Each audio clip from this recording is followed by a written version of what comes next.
Good morning to you. Welcome to the Morning Devo. With Bo-O, got my Surf Rat shirt on from Micah Doodles. You could always go to Micah Doodles. I think it's .com. Micah Doodles, like Micah, the book of the Bible, Micah Doodles.com, and look at his wonderful artwork, man. Absolutely awesome. Wonderful brother out in Colorado. And I hope to get out there at some point, maybe this winter, and do a little skiing. That would be super fun. But, we all have our plans, but we have to really let the Lord lead, don't we? Hey, my name's Bo Willette, and you are in the Morning Devo with Bo-O. This is a great place for you to learn the Bible in a semi-quick way, get through a lot of chapters throughout the week, and we usually do a chapter a morning. And we are in John chapter 11. You can always check out the archives at Bo Willette on the YouTube channel, Bo Willette. So you can see how you spell my name right there, Ouellettte. A lot of vowels. French Canadian hockey's started. Yay! How about that? Some ice hockey. So very stoked about that too.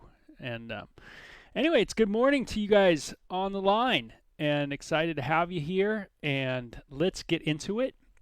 So chapter 11 starts with this. A man named Lazarus was sick. He lived in Bethany with his sisters, Mary and Martha.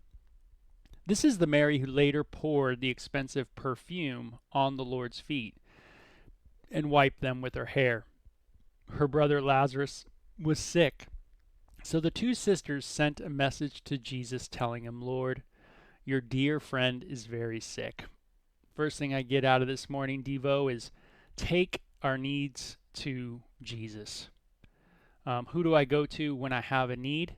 Sometimes it's easy for us to go to a person instead of just committing myself to some quiet time in prayer, seeking the Lord. And I love how when they had an issue come up, they went right to Jesus. They knew Jesus, man, we needed to tell him about this. And so that really hits me in the morning. Hey, bring things to Jesus. Spend time in prayer. Spend time seeking Jesus.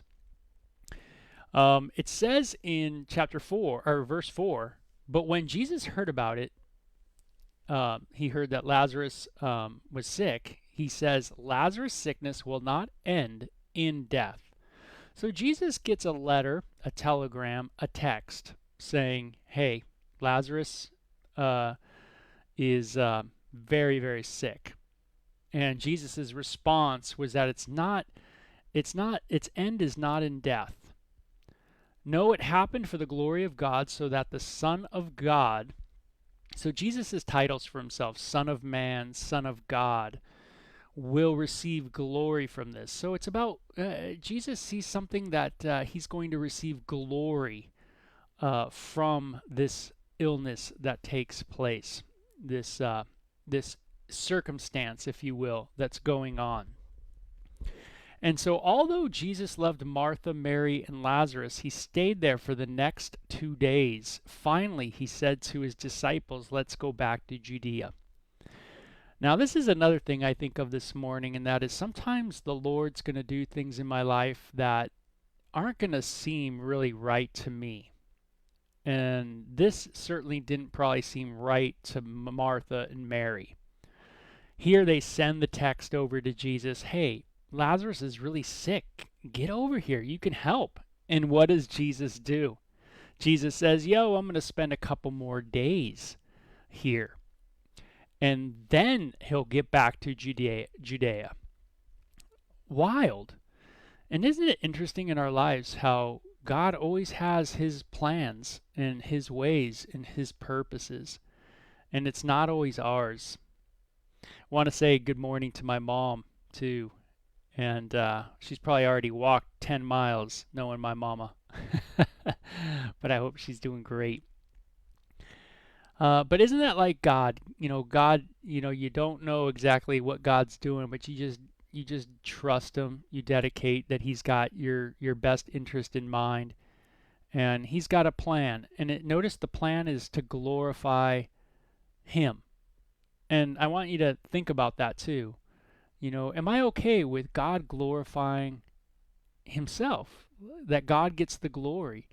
Am I okay with God's plans, that God is going to be glorified in my life? And if he wants to change the direction of life, then he's going to do it. And that's okay, because it's more about him than about me. I'm just a vessel. I'm just an instrument. I just want to be used by him in this world in a powerful way, and that's where my heart's set.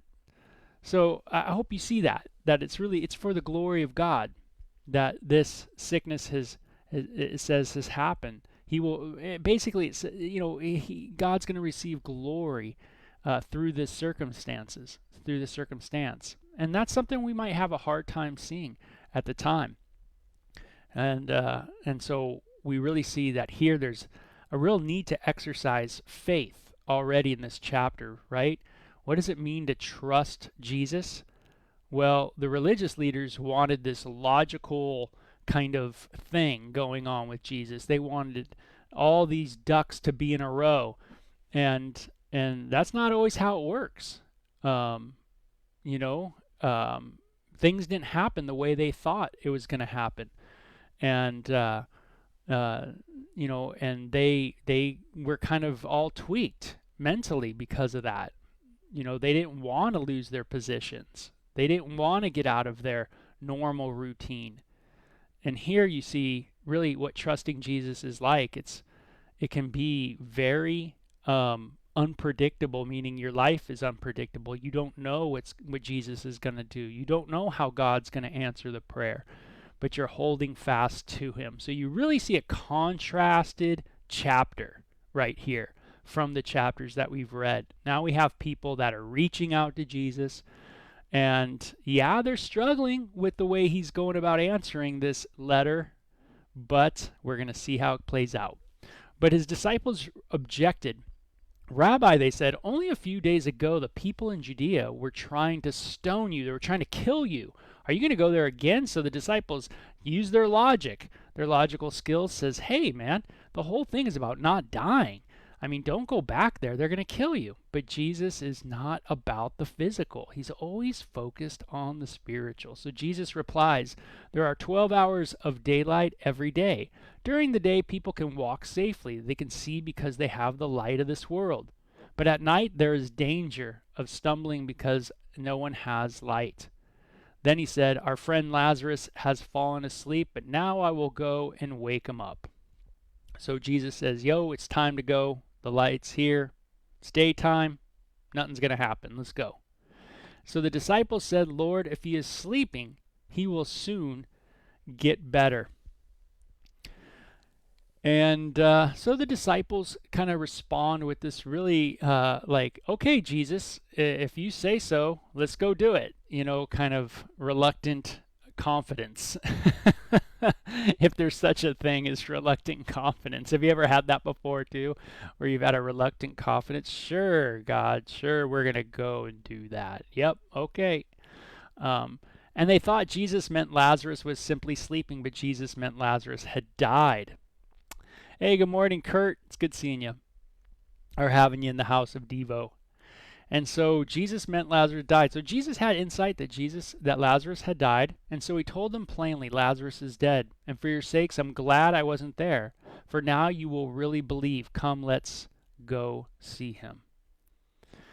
So Jesus is going to use this as an opportunity, and it's to minister to those disciples of his, and to really shine who he is in their life. He is the light of the world. The light of the world is before them. They've been following him. They don't understand him too well. Very confused. He doesn't answer prayer quite like they thought he was gonna. They're not doing everything they thought he might. But they know in their heart that there's something special about this Nazarene, this person from Nazareth. And so Thomas, nicknamed the twin, said to his fellow disciples, let's go too and die with Jesus. And when Jesus arrived at Bethany, he was told that Lazarus had already been in his grave for 4 days. Bethany was only a few miles down the road from Jerusalem. And many of the people who had come to console Martha and Mary in their loss, and Martha got word that Jesus was coming, she went to meet him, but Mary stayed in the house. Martha said to Jesus, Lord, if you had only been here, my brother would not have died. So Martha seems like a little more of the Spitfire one, right? She knows Jesus is coming. She wants to follow him on the road and give him a piece of her mind kind of idea. Have you ever felt like you wanted to give God a little piece of your mind? And, God, why weren't you here? But even now, I know God will give you whatever you ask. Meaning, even now, even though you weren't here, and if you were here, it wouldn't happen like this. But I know you still can do whatever you ask. And Jesus, and what do you mean by ask? Ask the Father, right? Whatever you ask the Father will do. And Jesus told her, your brother will rise again. Now they get into a little Bible study. This is kind of how it always goes, right? You hang out with the rabbi, and then pretty soon you're in this little Bible study. And Jesus says, your brother's going to rise. And Martha says, he will rise when everyone else rises at the last day. So Martha goes, oh yeah, that's right. He's going to rise. The Bible talks about a resurrection. Yes, the Old Testament talks about a resurrection in the very oldest book of the Bible. Many believe to be the book of Job. It talks about the resurrection, being alive after you die. All throughout the Old Testament, there's wonderful passages that speak of resurrection. And so Martha hangs on to that and says to Jesus, he will rise one day in the last days, this last resurrection of everything. And Jesus told her, I am the resurrection and the life. You want resurrection? You want life? Well, it's right here. It's in me. I am the resurrection and the life. What a radical statement, man. I mean, gosh, could you imagine talking to someone and someone saying to you, I am the resurrection and the life, and then goes on to say, anyone who believes in me will live even after dying. Now, if I was in Fry's, the market, and I was talking to someone, and we were having a Bible study about the resurrection.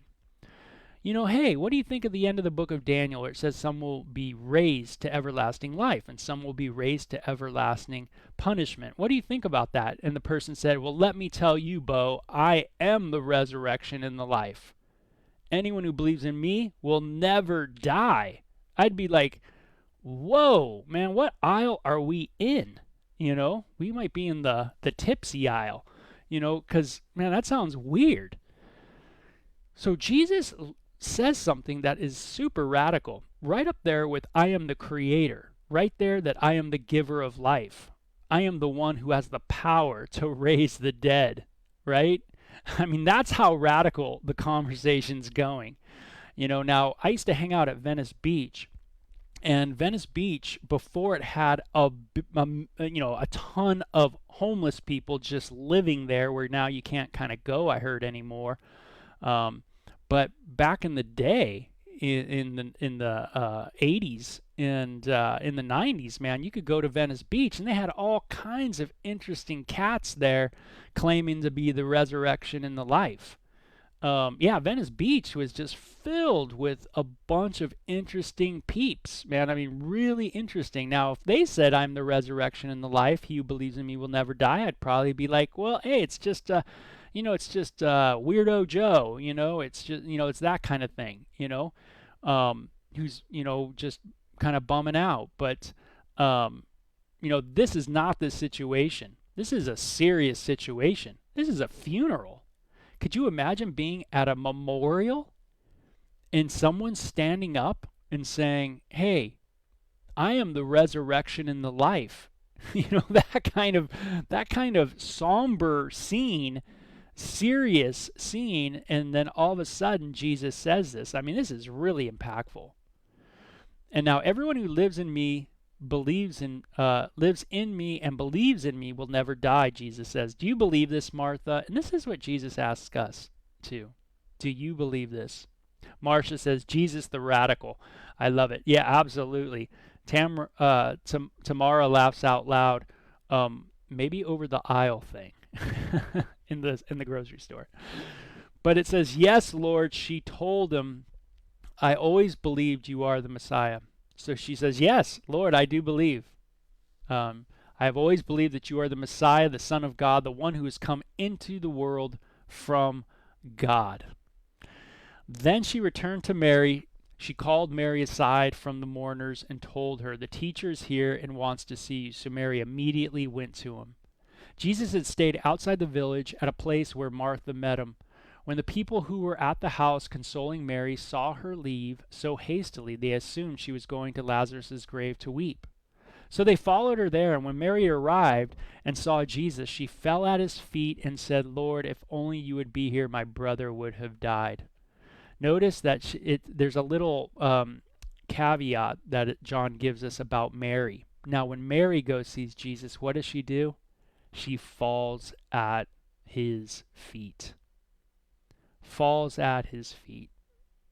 You know, and this is something that is associated with this Mary in the Bible, is that she falls at the feet of Jesus. She loves to be at the feet of the Lord. What a cool picture, right? Being at the feet of the Lord, listening, paying attention, adoring, beautiful affections for one another. Just love that, you know, a pure affection for one another. And she says almost the same thing verbatim that her sister says, Lord, if only you'd been here, my brother would not have died. I wonder if she said it different. I wonder if how her tone was different from Martha's.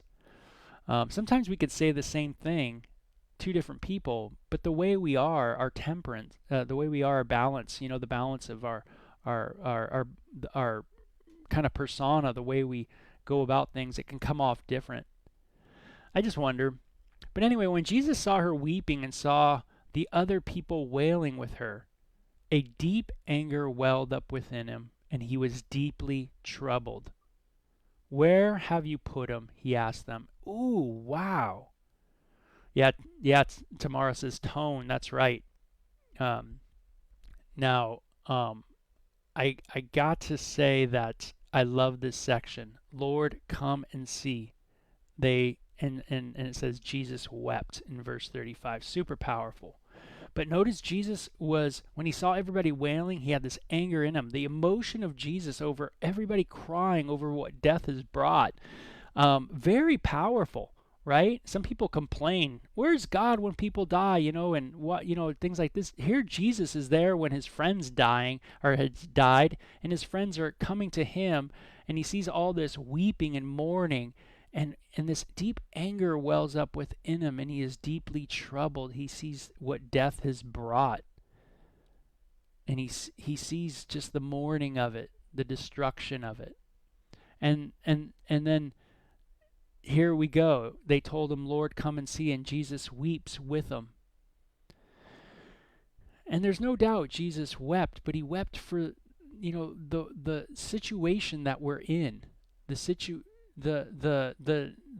The desperate situation that human beings find themselves in, unable to pull themselves out of the ditch. No matter how hard we try, we cannot climb ourselves out of the sin predicament. We are stuck in the mud. We are down in the ditch. There is no ladder other than Jesus. And Jesus sees that. He sees the desperation of human beings, like desperate animals that are, you know, just led to the slaughter.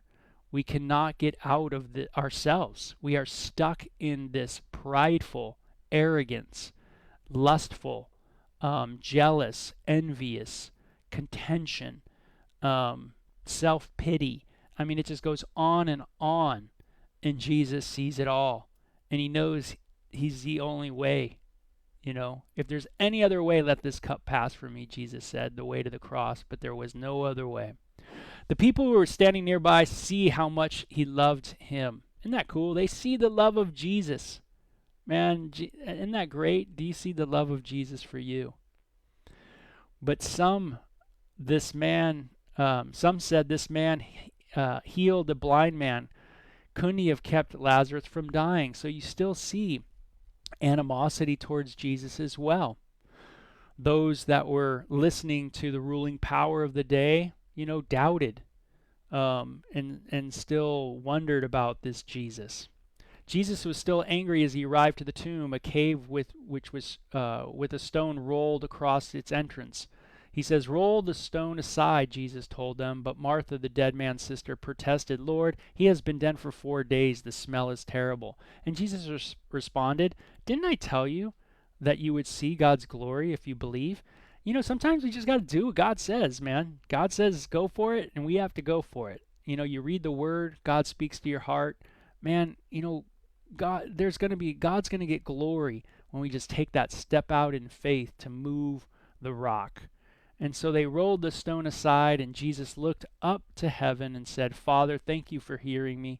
You always hear me, but I said it out loud for the sake of all these people standing here, so they will believe you sent me."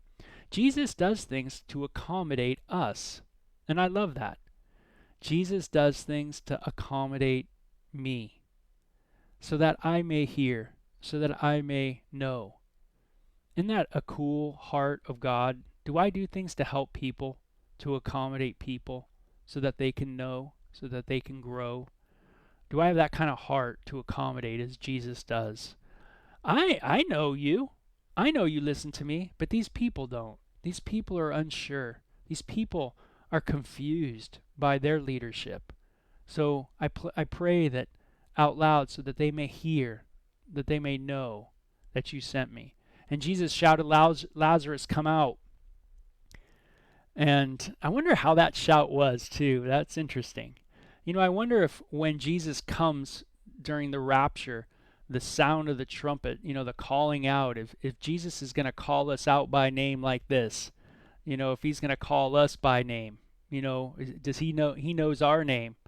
The Bible says he knows us each by name. Is Jesus going to shout, at the last trumpet, the trumpet call of God, and the dead in Christ will rise? That wonderful 1 Thessalonians 4 passage, right? Is Jesus going to shout? Is all of us going to hear our own name? What a weird thought, right? Are all of us going to hear our own name? Bo, come out. Boom. I'm like, whoa.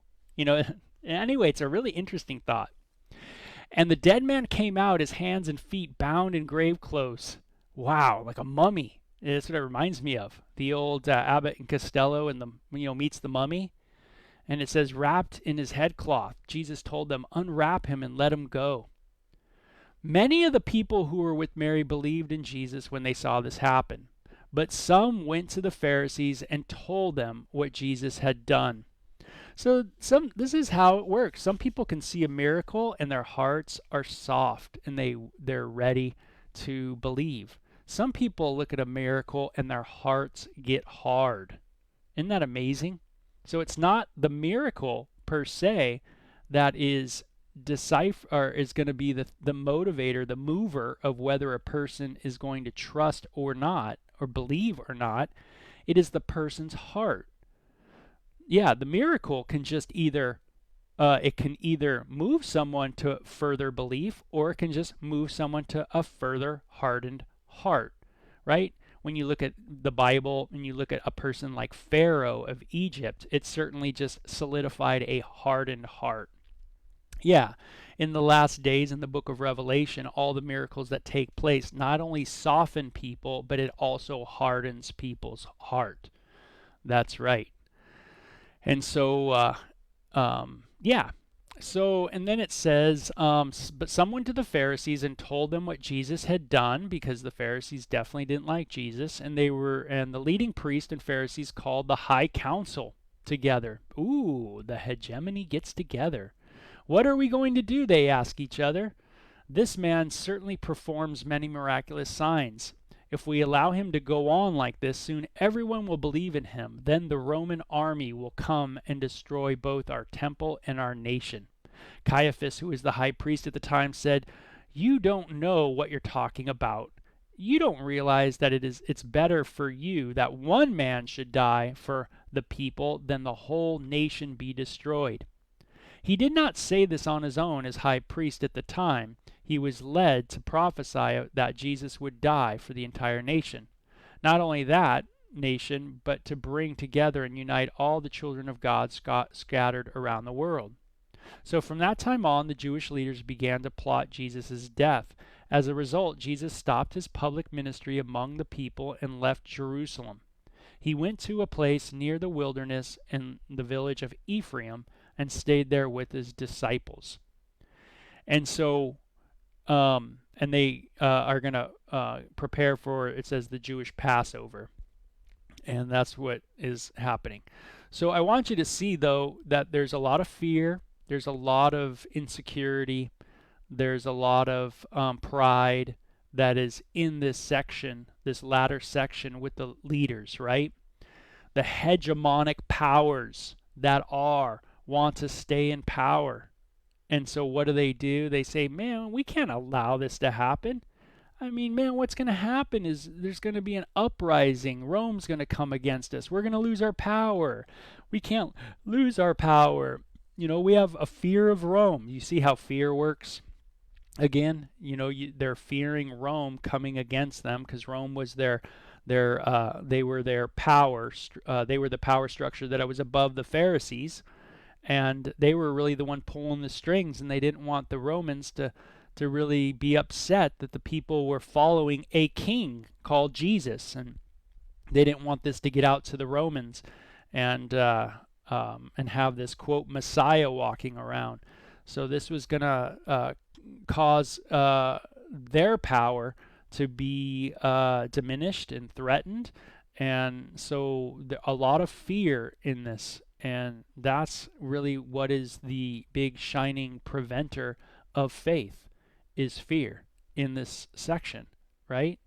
Is all this fear is preventing them from seeing Jesus as the Messiah. They're more concerned about their position of power, their nice places, their palaces, their nice house, and things like that. And they're all worried about that.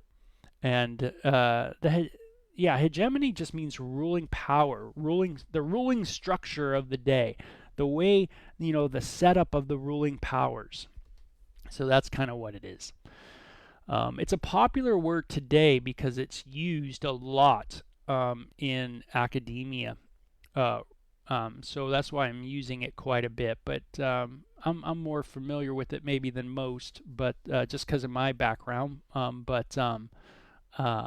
It just means that ruling class, that ruling power.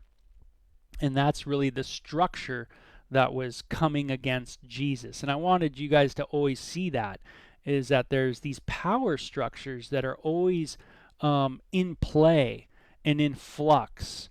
And you see in this section that not only do the Pharisees and this high council has this power against the people, but there's also a power above them, and that is the Roman army that's mentioned in verse 48, that they will come and destroy both our temple and our nation. So ruling powers also have ruling powers usually above them as well. And that's how these structures go. And when these structures don't want to move and are filled with all this pride and yuck and fear, and when human beings are filled with that, it doesn't matter really what kind of ruling power it is. As long as hearts are yucky, then the ruling power will be sour, and it'll turn against human beings, and it'll want to rule people, it'll inflict harm on people in the name of righteousness, just as these people are going to do, right? They say it's better for one person to die for the nation than the whole nation to be destroyed. So, hey, we can justify killing him now, because we know that there's a power structure above us, and that power structure wants to stay in power, and we want to stay in power below that power structure. And so now we can justify killing people and taking them out. And this is how it goes. And so the propaganda gets pushed out in Jesus's day that, in order to keep the peace, in order to live the kind of lives that you guys are living, the happy lives that you have, then you need to be on board with the way we see Jesus. And we're telling you Jesus is this. Don't listen to all the misinformation about Jesus, because we're telling you the truth. And it's better for this to happen and one person die than for all of us to die. Whoa, I hope you guys are seeing a little similarities here to stuff. But again, we're just going over the Bible, right? That's all we're doing. Is just showing you guys some really cool biblical things, some scriptures.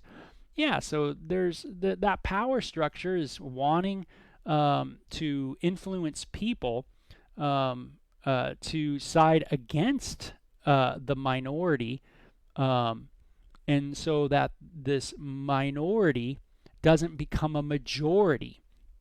And so, hey, everybody wants to be in the majority, don't they? That was a Twilight Zone, by the way. But yeah, it's tough to be in the minority, right? The minority died on the cross. That's for sure. So a very powerful Devo for sure. Exercise faith, really contrasting chapter. One of faith and one of fear. And I hope you see that. A fear-faith chapter. Trusting in Christ, even though it might be confusing to trust in the Lord. And having our hearts be set on His glory, not ours. And the other people are set fully on their own glorification. And when you're set on your own glorification, then all that fear is just going to move you to stay in power, and you will do whatever it takes to do so. So, man, good chapter for us. Let's remember, hey, step out in faith. Let's roll that stone away. When Jesus says, let's roll it away, let's roll it. And let's look forward to that, His voice saying to us, hey, calling us by name in that day where we get a new body as well. So very cool things. You guys take care, okay? Have a great one. Look forward to tomorrow, Lord willing. Bye-bye.